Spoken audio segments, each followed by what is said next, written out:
बिहार में अब नए डीजीपी होंगे आरएस भट्टी। गृह विभाग ने इसकी अधिसूचना कल ही जारी कर दी थी। भट्टी साहब के नाम की अधिसूचना जारी होते ही आम आवाम में जितना अधिक उत्साह है, उससे कहीं अधिक अपराधियों में दहशत है।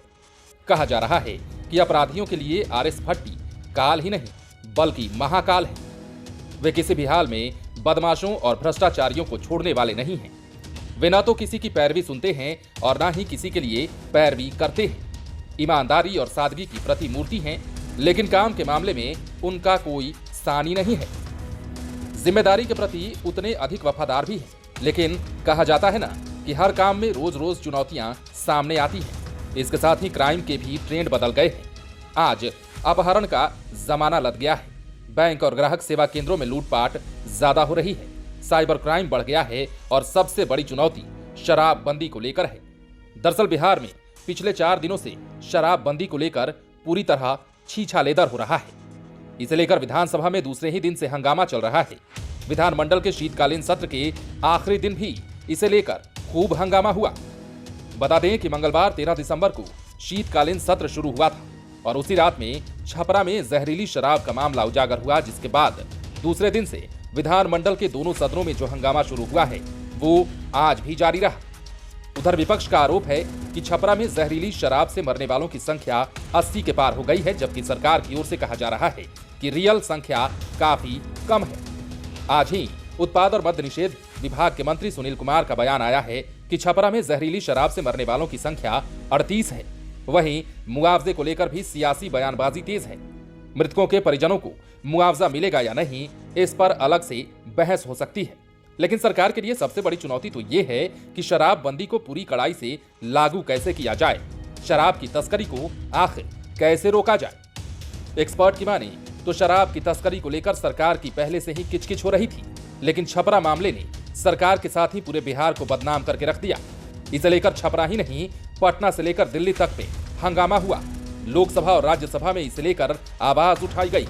ऐसे में मुख्यमंत्री नीतीश कुमार ने कड़ा निर्णय लेते हुए अधिकारियों को कड़े निर्देश तो दिए ही, साथ ही नए डीजीपी के रूप में आरएस भट्टी के नाम पर भी मुहर लगा दी।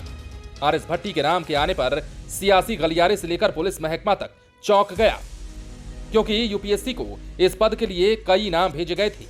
इसमें से आयोग ने 3 नामों को भेजा था। इन 3 नामों में भट्टी साहब का नाम तीसरे नंबर पर था, लेकिन उनके कड़क और अपराधियों पर काल बनकर टूटने के अंदाज से सरकार से लेकर पुलिस महकमा तक वाकिफ है। ऐसे में छपरा कांड की गंभीरता को देखते हुए विभाग को भी उम्मीद थी कि आरएस भट्टी को भी नए डीजीपी की जिम्मेदारी मिलेगी। इतना ही नहीं, आम लोग भी मन ही मन ईश्वर से प्रार्थना कर रहे थे कि वे ही इस पद पर आएं। और अब जबकि अधिसूचना जारी हुई तो आम लोगों की खुशी का ठिकाना भी नहीं रहा। दरअसल आरएस भट्टी भले ही पंजाब के मूल निवासी हैं, लेकिन ये बिहार को अच्छी तरह से जान गए हैं, पहचान गए हैं। बिहार इनके लिए नया नहीं है। दरअसल बिहार इनका पुराना कार्य क्षेत्र रहा है और ये यहाँ पर एएसपी से लेकर आईजी तक की जिम्मेदारी संभाल चुके हैं और अधिसूचना जारी होने से पहले ये बीएसएफ में पूर्व कमान के एडीजी रहे। कहा जा रहा है कि वे अब किसी भी समय डीजीपी के पद पर योगदान दे सकते हैं। इन्होंने नवगछिया से बिहार में अपना करियर शुरू किया था। इसके बाद ये पटना के बाढ़ में भी एएसपी रहे। नवगछिया और बाढ़ इनके करियर का प्रोबेशन पीरियड था।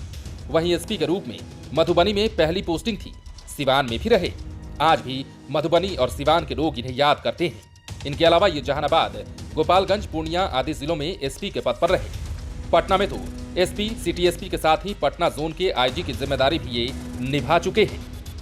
इतना ही नहीं, आरएस भट्टी के बारे में कहा जाता है कि ये बदमाशों के लिए काल और महाकाल सब कुछ है। अपराधी कितना भी बड़ा क्यों न हो, इनके सामने उसकी एक नहीं चलती। दरअसल बिहार कैडर मिलने के बाद ये अपने शुरुआती करियर में ही चर्चा में आ गए थे। नवगछिया में प्रोबेशन के दौरान ही इन्होंने कुशो कुंवर के आतंक से लोगों को मुक्ति दिलाई थी। बाढ़ में एएसपी रहे तो इन्होंने पटना आकर अनंत सिंह के भाई दिलीप सिंह को गिरफ्तार कर लिया था। तब दिलीप सिंह विधायक थे और उनकी गिरफ्तारी सत्र के दौरान ही पटना स्थित उनके आवास से की गई थी। आरएस भट्टी की पहली पोस्टिंग एसपी के रूप में मधुबनी में हुई थी। मधुबनी में उन्होंने जातीय संघर्ष को कंट्रोल किया था। इसके बाद तो इन्होंने पीछे मुड़कर नहीं देखा। खास बात यह कि इनकी ईमानदारी और कड़क अंदाज के दीवाने लोग आज भी हैं। इनके नाम से लोगों में जितना उत्साह है, अपराधियों में उतनी ही अधिक दहशत है। भ्रष्ट पुलिस वाले भी सहमे हुए हैं। लेकिन सबसे बड़ी बात कि मुख्यमंत्री नीतीश कुमार की भी ये पहली पसंद है। इधर एक्सपर्ट कहते हैं कि अब क्राइम का ट्रेंड बदल गया है, साइबर क्राइम का दौर आ गया है। पुलिस विभाग के लिए ये किसी चुनौती से कम नहीं है। जिस तरह शराबबंदी कानून को माफिया धज्जियां उड़ा रहे हैं, राज्यों की सीमा से कई जिलों को पार करते हुए शराब की खेप मुजफ्फरपुर और पटना आदि जिलों में पहुंचाई जा रही है, उस पर रोक लगाना किसी पुलिस वालों के लिए बड़ी चुनौती है। दरअसल शराबबंदी मुख्यमंत्री नीतीश कुमार का ड्रीम प्रोजेक्ट है, लेकिन माफिया लोगों से निजात कैसे मिले, इस पर अधिकारी खुलकर नहीं आ रहे हैं। कभी लाखों में तो कभी करोड़ों की शराब पकड़ी जाती है, जिससे सरकार के साथ ही पुलिस की भी भद्द पिट जाती है।